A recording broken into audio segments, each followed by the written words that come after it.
Halo semuanya, ketemu lagi. Em, Kali ini aku sedang tidak ada hewan di rumah, jadi aku bisa bercerita lebih leluasa karena nggak ada yang gangguin. Kali ini aku mau bercerita soal suka duka aku dan suamiku em, mengenai kita kan punya bisnis kecil-kecilan menjaga hewan-hewan yang kebanyakan sih anjing ya. Jadi kita sudah menjalani bisnis ini tuh kurang lebih 4 tahun. Jadi semenjak pindah ke sini deh. 4 atau 5 tahun ya sebentar. Aku pindah ke sini itu 2017. Ya hampir 5 tahun. Jadi kita pindah ke sini. Jadi sebelumnya itu kita dari Sydney. Lalu kita jual rumah yang di Sydney. em, dan kita pindah ke daerah sini itu di tahun 2017 bulan Desember. Ya, jadi setelah itu tahun 2018, sekitar 2018 lah kita mulai bisnis ini hingga sekarang. Jadi 4 tahun ya.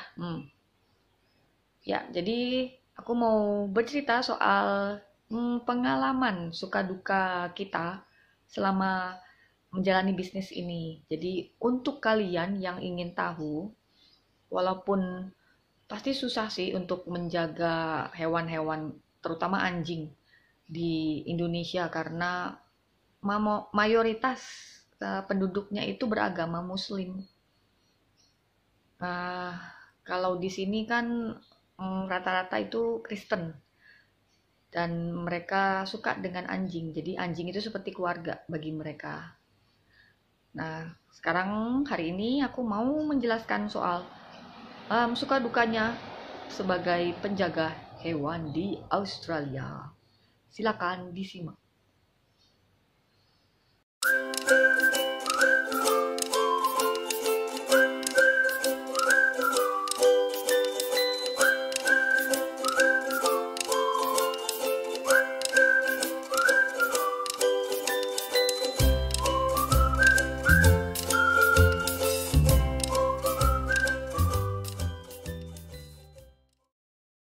Ya, jadi hari ini nggak ada anjing, jadi aku bebas untuk bercerita ya.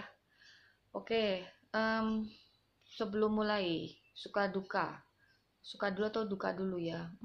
Lebih baik duka dulu deh. Em, Dukanya sebagai penjaga hewan itu sebetulnya sih nggak banyak, tapi memang ngeselin sih kalau dipikir-pikir. Di antaranya, jadi em, aku dan suami itu sudah menjalani bisnis ini kan 4 tahun. Selama 4 tahun ini, harga kita tuh nggak pernah naik. Jadi aku mematok harga itu $25 em, untuk anjing kecil. $25 itu em, kalau dirupiahin sekitar 250.000 deh.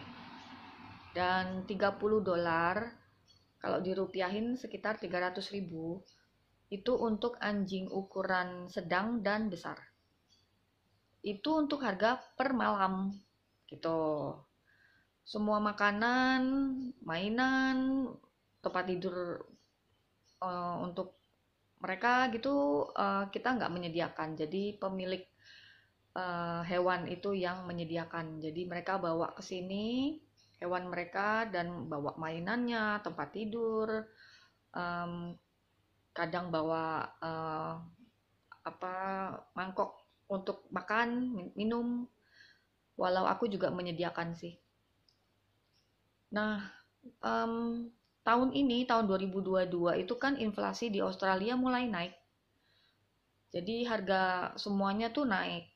Dan aku kan pikir, oh kita sudah 4 tahun ini belum pernah menaikkan harga. Jadi ini saatnya untuk menaikkan harga. Kebetulan kan inflasi juga naik. Em, jadi aku naikkan, sebetulnya sih masih sama. Tapi yang beda itu bukan per malam lagi, tapi per hari. Jadi $25 dan $30 untuk per hari.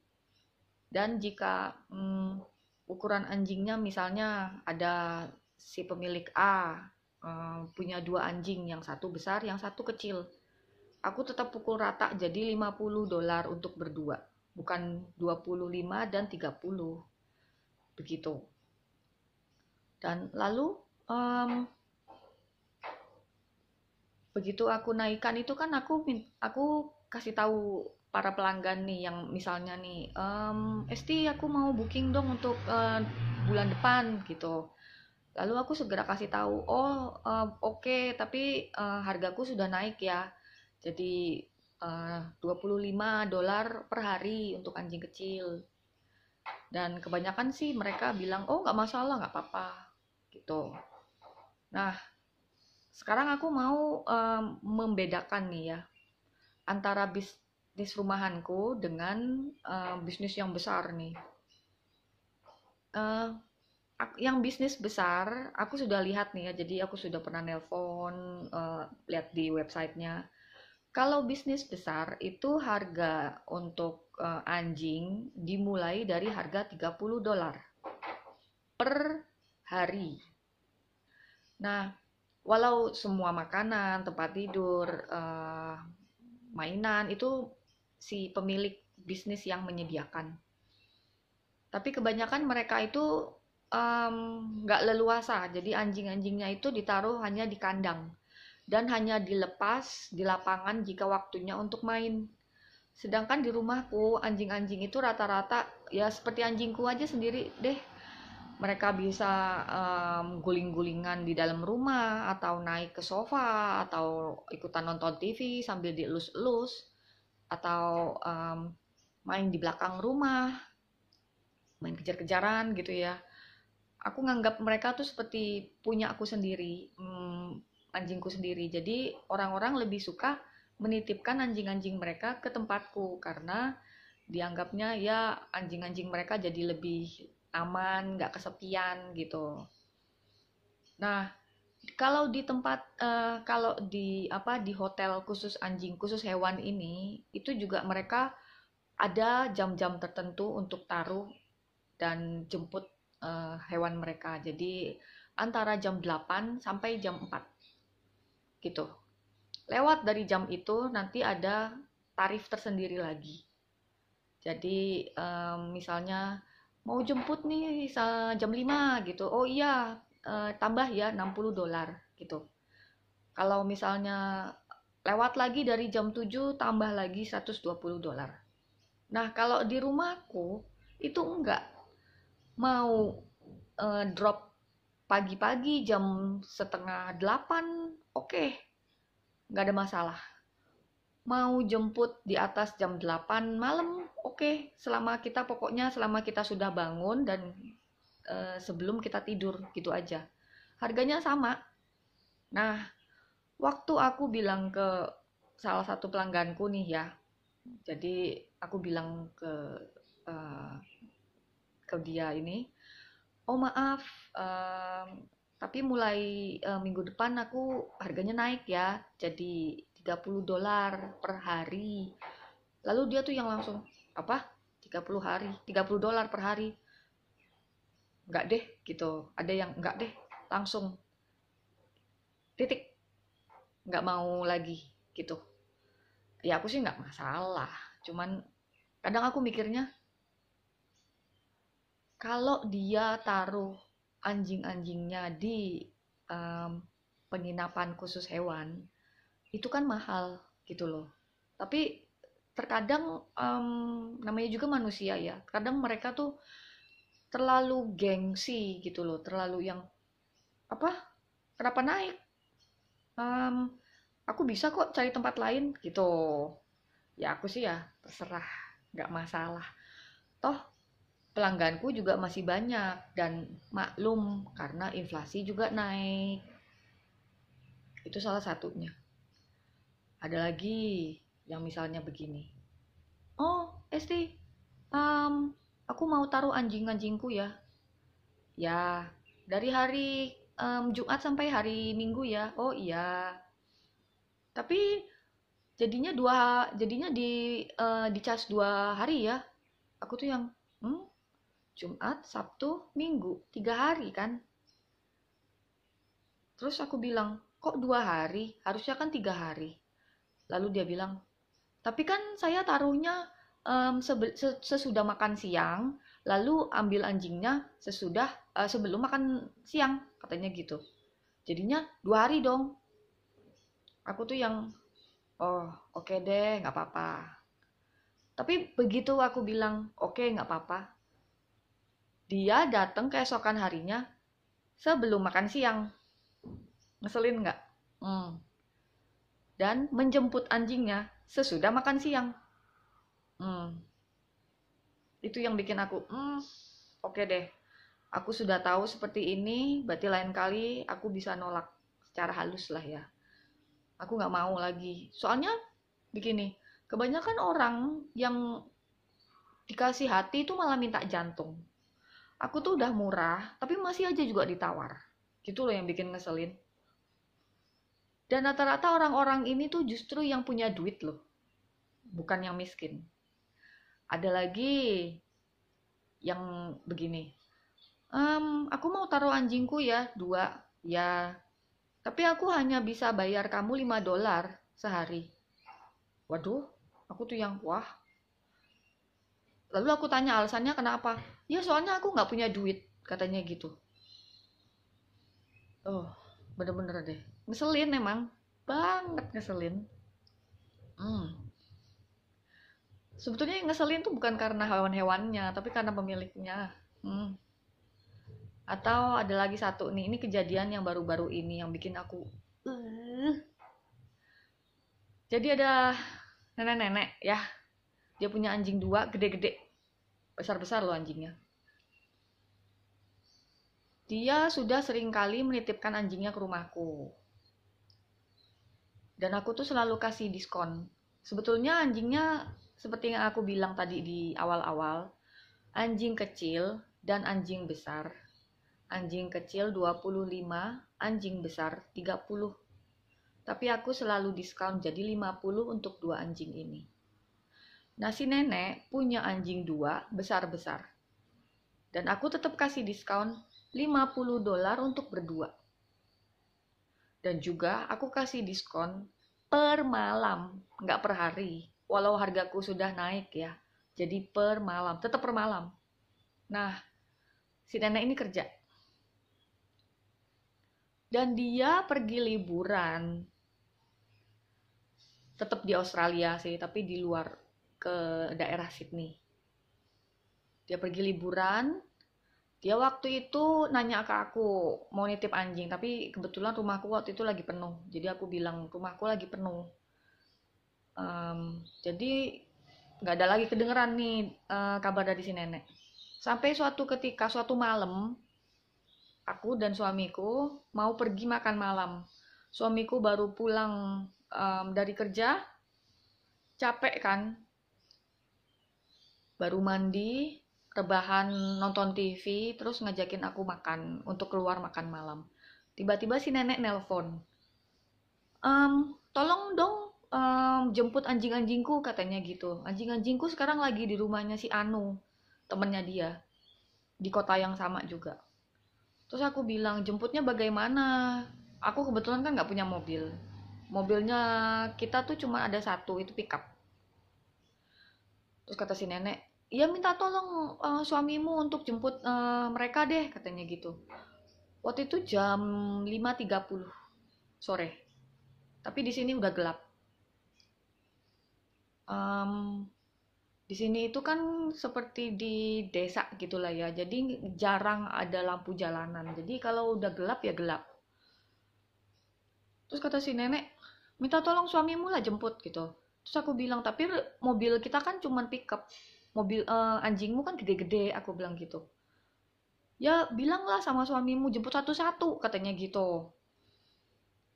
Nah terus aku tanya kan sama si Matt, mau nggak jemput? Kata si Matt, oke lah, aku jemput, katanya gitu. Tapi nggak bisa naik mobil, jadi harus jalan kaki. Nah, jalan kaki lah dia sekitar 2 kilometer jalan kaki untuk jemput anjing-anjingnya dari rumah temennya. Jadi ceritanya dia itu menitipkan dua anjingnya ini di rumah temennya, sementara dia liburan. Nah, temennya ini tiba-tiba sakit, jadi harus dilarikan ke rumah sakit. Nah, si nenek ini yang menelpon aku itu katanya khawatir anjing-anjingnya nggak ada yang menjaga di rumah temennya. Jadi ya karena aku dan suamiku ini termasuk orang yang baik, baik tapi disalahgunakan akhirnya. Menjemputlah suamiku ke sana jalan kaki dari rumahku ke rumah temennya 2 kilo, lalu balik lagi ke sini 2 kilo. Malam-malam gelap. Dah, anjingnya dititipin di rumahku. Jadi si nenek bilang, kalau misalnya sudah dijemput, tolong kasih tahu ya, katanya gitu. Lalu aku kasih tahu, dah, ya besok, makasih ya besok aku jemput sekitar jam 2.30 sore katanya gitu. Oh siang, ya aku bilang gitu. Em, karena si nenek ini tiba-tiba, jadi kan em, nggak ada acara untuk nitipkan ke aku, jadi kan nggak ada makanan, nggak kasih makanan anjing-anjing ke aku. Untungnya aku sedia nih makanan anjing, jadi aku kasih makan mereka keesokan harinya pagi. Si nenek jemput jam 2.30. Si nenek tuh cuma bilang, oh ya makasih ya, gitu doang. Nggak bilang, oh berapa, gitu. Terus aku pikir, lupa kali. Jadi malamnya aku SMS, Em, tolong ditransfer ya $50 untuk anjing-anjingnya, aku bilang gitu. Sama si nenek dijawab, nggak dijawab, dibaca ya. Terus aku bingung dong, ini nggak dibales apa-apa, tapi dibaca doang. Aku bilang kan sama Matt, ini gimana? Kata si Matt, udah diemin aja sampai dia jawab, tunggu aja beberapa hari lagi, katanya gitu. Ya udah, sampai hari keempat, karena aku kesel ya, kan maksudku ini bisnisku. Kenapa si nenek ini nggak bayar juga? Lalu aku SMS, sudah ditransfer belum ya? Lalu 5 menit kemudian dia tuh bales, barusan sudah ditransfer, tapi aku rasanya sedih. Kenapa aku minta tolong kok disuruh bayar? Katanya gitu. Wah, aku tuh yang, wah, minta tolong. Dia minta tolong untuk jagain anjing-anjingnya, minta jemput, itu minta tolong, nggak bayar. Itu tuh aku kesel tuh. Kalau misalnya aku nggak punya bisnis ini, kan dia tahu dong aku punya bisnis ini, bisnis menjagain anjing. Kalau aku nggak punya bisnis ini, kayak misalnya, oh Esti aku sakit, tolong dong masakin aku sop. Aku pasti nolongin, nggak bayar, beneran. Tapi ini kan beda, ini kan bisnisku. Suamiku juga yang jemput lagi. Itu yang bikin aku kesel, dan sampai sekarang juga aku nggak mau negor si nenek. Pokoknya aku udah nggak mau tahu, terserah dia mau minta jagain anjing-anjingnya ke siapa ya terserah, aku nggak mau tahu. Pokoknya aku sudah cukup tahu orang-orang yang mana yang um, bisa diajak berteman, mana yang tidak, mana yang hanya memanfaatkan kebaikanku dan suamiku gitu. Jadi nggak hanya orang Indonesia aja sih yang punya sifat aji mumpung, orang sini juga. Ya begitulah dukanya menjaga hewan. Apalagi ya dukanya? Ya dukanya ya paling bersihkan kotoran itu. Itu sih udah biasa, gak apa-apa. Ya jadi seperti itulah dukanya menjaga hewan. Sebetulnya bukan menjaga hewannya sih, tapi para langganan ini loh yang bikin aku kesel. Tapi untuk sukanya, ada beberapa pelanggan yang jadi apa ya, jadi deket gitu loh, jadi kayak saudara. Kayak waktu em, Ace itu, Ace, aku suka Ace karena anjingnya itu sudah dititipkan ke kita sejak masih bayi, sejak umur 8 minggu atau ya pokoknya masih kecil. Dulu itu waktu pertama kali dititipkan ke kita itu kerjaannya masih suka bocor di dalam rumah. Suka pipis di dalam rumah, buang air besar di dalam rumah. Sekarang sih udah enggak. Dan anjingnya itu jadi lengket sama kita sekarang, udah kayak anjing kita sendiri. Makanya kita suka. Pemiliknya si Ace ini itu baik banget. Waktu aku sakit, itu waktu sakit kanker payudara, waktu di kimo itu yang punya Ace itu datang bawain aku bunga. Terus waktu tempat kotaku ini kebanjiran, pemiliknya si Ace ini yang selalu apa message, kasih kirim pesan ke aku, nanya gimana, udah ada listrik belum, makanan udah habis belum gitu. Lalu tiba-tiba datang gitu bawa banyak banget makanan. Ya itu pemiliknya si S, itu baik banget.